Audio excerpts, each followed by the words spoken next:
نحمده ونصلي على رسوله الكريم أما بعد فأعوذ بالله من الشيطان الرجيم بسم الله الرحمن الرحيم لقد من الله على المؤمنين إذ بعث فيهم رسولا وقال النبي صلى الله عليه وسلم إنما بعثت معلما أو كما قال عليه الصلاة والسلام۔ محترم سامعین ناظرین، السلام علیکم ورحمۃ اللہ وبرکاتہ۔ یہ اسلامی سال کا تیسرا مہینہ ہے ربیع الاول کا۔ یہ وہ مبارک مہینہ ہے کہ اس مبارک مہینے کے اندر میرے اور آپ کے پیغمبر آمنہ کے در یتیم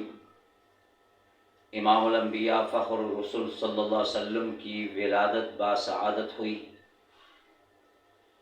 اور آپ کی اس ولادت پر پورے ملک کے اندر بلکہ پوری دنیا کے اندر خوشی کا اظہار کیا جاتا ہے۔ جہاں اس مبارک مہینے کے اندر آپ کی ولادت باسعادت ہوئی، وہیں پر آپ کی ولادت کے ٹھیک 40 سال کے بعد اللہ نے آپ کے سر پر ختم نبوت کا تاج سجایا۔ وہ مہینہ بھی ربیع الاول کا تھا، اور جب اللہ کے پیغمبر نے اپنی نبوت اور رسالت کا آغاز کیا، توحید کی دعوت دی، مکہ مکرمہ کے اندر آپ پر مصائب آئے، پریشانیاں آئیں، دکھ آئے، تکلیف آئے، اور جب وہ حد سے بڑھ گئے، اللہ نے اپنے پیغمبر کو حکم فرمایا کہ اب ہجرت کر کے مدینہ منورہ تشریف لے جائیں۔ تو اللہ کے پیغمبر صلی اللہ علیہ وسلم نے جب ہجرت فرمائی، مکہ مکرمہ کو چھوڑ کر مدینہ منورہ کی طرف چل پڑے۔ وہ مبارک مہینہ بھی ربیع الاول کا تھا، اور جب پھر اللہ کے پیغمبر صلی اللہ علیہ وسلم نے اپنی زندگی کے 63 سال مکمل کیے، اور جب آپ اس دنیا سے رحلت فرمانے لگے، جب آپ اس دنیا سے رخصت ہونے لگے، جب اللہ کے پیغمبر صلی اللہ علیہ وسلم اس دنیا سے پردہ فرمانے لگے، جب اللہ کے پیغمبر صلی اللہ علیہ وسلم اس دنیا سے عالم برزخ کی طرف جانے لگے، تو وہ مبارک مہینہ بھی ربیع الاول کا تھا۔ اس سے ہمیں یہ بات معلوم ہوئی کہ ربیع الاول آپ کی ولادت کا مہینہ بھی ہے، ربیع الاول آپ کی نبوت اور رسالت کا مہینہ بھی ہے، ربیع الاول آپ کی ہجرت کا مہینہ بھی ہے، ربیع الاول آپ کی اس دنیا سے رحلت اور رخصت کا مہینہ بھی ہے۔ تو ایک مہینے کے اندر یہ چاروں کام ہوئے۔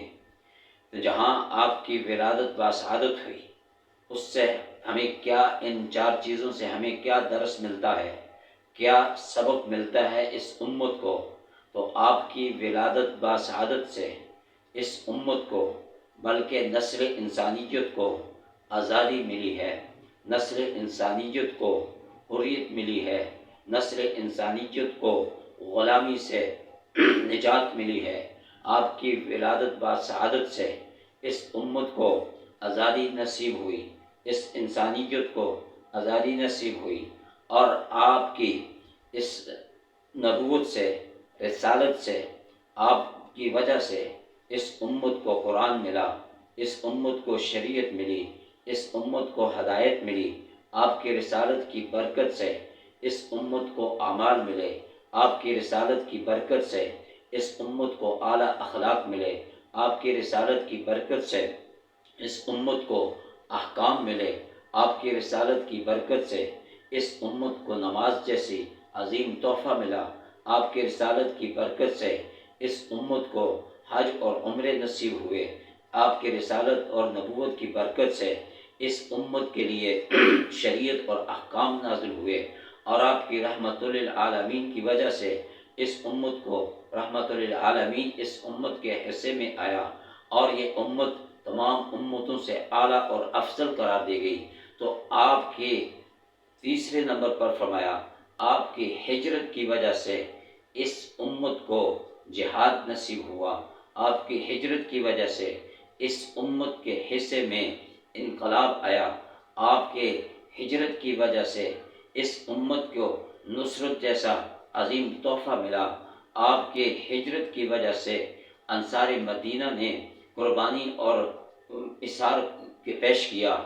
تو چوتھے نمبر پر جب اللہ کے پیغمبر صلی اللہ علیہ وسلم اپنا مشن پورا کر چکے اور اپنے پیچھے ایک جماعت تیار کی، احباب تیار کیے، تو آپ کی رحلت سے اس امت کو کیا سبق ملتا ہے؟ آپ کی رحلت سے اس امت کے حصے میں نظام خلافت راشدہ ملا ہے کہ دنیا کے اندر وہ نبی اپنی امت کے لیے نمونہ ہوتا ہے، اسوہ حسنہ ہوتا ہے، اور آدم علیہ السلام سے لے کر حضرت عیسیٰ علیہ السلام تک جتنے بھی نبی آئے تو ان کے پیچھے کوئی ایسی جماعت نہ تھی، ان کے پیچھے کوئی ایسے افراد نہیں تھے جو امت کے لیے نمونہ بنتے، لیکن یہ اعزاز پیغمبر صلی اللہ علیہ وسلم کو حاصل ہے کہ اللہ کے پیغمبر صلی اللہ علیہ وسلم کی زندگی امت کے لیے اسوہ حسنہ تھی، اللہ کے پیغمبر صلی اللہ علیہ وسلم کی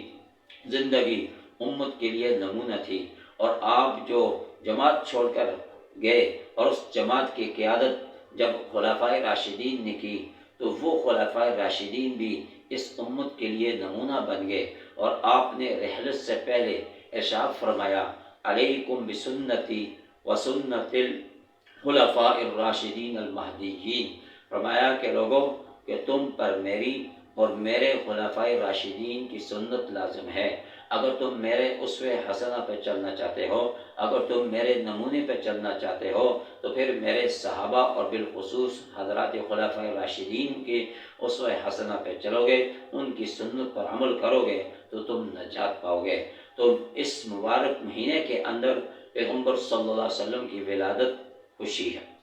اور اس مبارک مہینے کے اندر پیغمبر صلی اللہ علیہ وسلم کو نبوت اور رسالت سے نوازا، اور اس مبارک مہینے کے اندر پیغمبر صلی اللہ علیہ وسلم کو ہجرت جیسا عظیم